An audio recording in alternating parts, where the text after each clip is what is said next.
کہ ایک دفعہ کفار مکہ نے نبی کریم صلی اللہ علیہ وسلم سے یہ خواہش کی تھی کہ آپ نہ اللہ سے دعا کریں کہ یہ صفا کی پہاڑی سونے کی بن جائے. اگر یہ پہاڑی سونے کی بن گئی نا تو ہم سارے مسلمان ہو جائیں. صحیح. اب نبی پاک صلی اللہ علیہ وسلم کا تو یہی مطمع نظر ہوتا تھا کہ سب لوگ جو ہیں جہنم سے بچ کر جنت میں جانے والے بنے.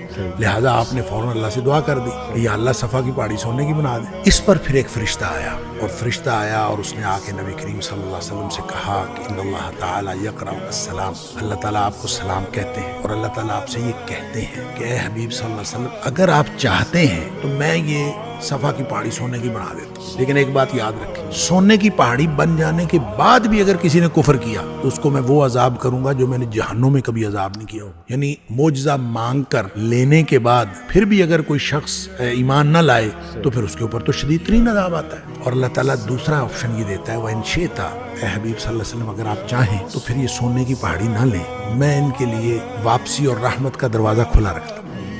نبی کریم صلی اللہ علیہ وسلم فرماتے ہیں قلت بلا باب التوبۃ والرحمہ، اللہ میری امت کے لیے واپسی اور رحمت کا دروازہ کھلا رکھے. یہ رحمت ہے اور رحمت للعالمین کا انتخاب ہے کہ ہمارے لیے واپسی کا دروازہ کھلا ہے. اور واپسی کس وقت کرنی ہے، کب کرنی ہے، اللہ کی طرف سے دیر نہیں ہے، یہ دیر ہماری طرف سے ہے.